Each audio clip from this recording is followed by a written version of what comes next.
Terus kita harus tanya sama siapa ya gue tentang masalah ini? Iya, tanya sama siapa ya?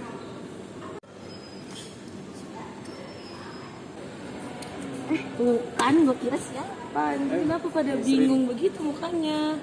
Ini nih lagi bahas gimana cari solusi buat overfishing. Lu tahu gak nih, gue dari tadi sama gue bingung banget nih, kayak sedih banget gitu loh ngeliat Indonesia. Gue baru inget banget, sempat tadi gue baru baca itu ada yang namanya metode Schnabel. Wah, Ya, gue juga gak tahu itu apa, tapi kayak kayaknya ini cocok deh buat berita itu, buat mengatasi masalah itu. Ayo coba nonton dong videonya, lihat. Mana coba? Halo semuanya, di sini aku akan jelasin secara singkat tentang metode Schnabel, yaitu salah satu metode yang bisa digunakan untuk mengestimasi ukuran populasi ikan di perairan. Metode Schnabel merupakan perluasan dari metode CMRR Peterson, di mana pengaplikasiannya semua individu yang tertangkap akan diberikan tanda pengenal, kemudian dilepaskan kembali ke populasi. Nah, ini merupakan data-data yang harus kita ketahui untuk menggunakan metode Schnabel. Di antaranya ada sampling curve, kemudian ada C yaitu jumlah sampel yang terambil. Dalam hal ini adalah jumlah biji kacang kedelai yang diambil. Kemudian kita langsung ke R, yaitu sampel yang terambil dan bertanda. Kemudian di sini ada unsur MC, yaitu nilai C dikalikan nilai M. Untuk nilai M sendiri memiliki rumus C N dikurang 1 plus M N dikurang 1 dikurang R N dikurang 1. Nah, berikut alat dan bahan yang digunakan ada gelas cup, spidol permanen, pulpen, sheet data, kacang kedelai, kalkulator, penggaris, dan wadah.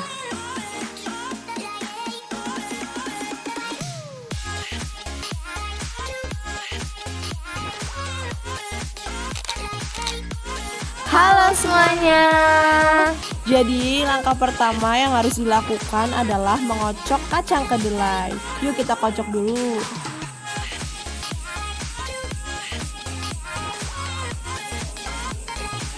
Oke, selanjutnya ambil beberapa kacang kedelai, kemudian kita bakal nandain menggunakan spidol permanen sambil dihitung.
Oke, jadi pada sampling yang pertama kita mendapatkan hasil sebanyak 35 butir.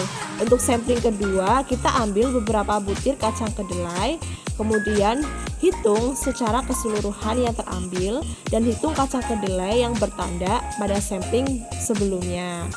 Jangan lupa untuk masukkan ke sheet data yang sudah disiapkan sebelumnya.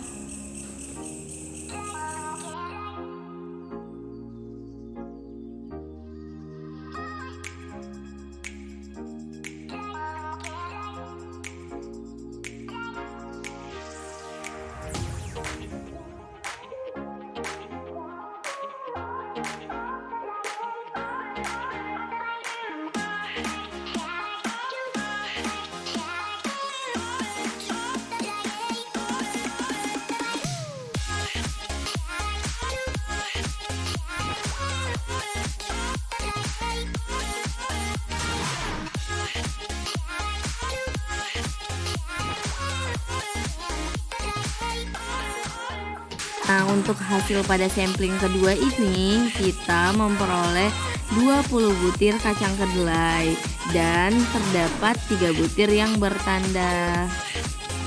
Oke.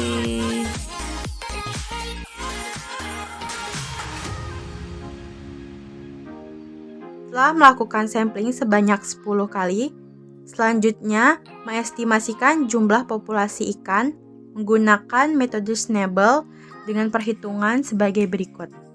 Pertama, menghitung nilai M terlebih dahulu menggunakan rumus MN sama dengan CN-1 ditambah MN-1 dikurang RN-1. Sebagai contoh, pada M2 berarti 35 ditambah 0 dikurang 0 sama dengan 35. Setelah itu, dilakukan perhitungan nilai M hingga sampling ke-10. Kemudian menghitung nilai M dikali C, yaitu M dikali C, sampai sampling ke-10 juga. Kemudian, akan menghitung nilai entropi dengan rumus sigma MC dibagi sigma R. Didapatkan 420,8235. Setelah mendapatkan nilai entropi, selanjutnya menghitung nilai C dibagi entropi dari sampling ke-1 hingga sampling ke-10.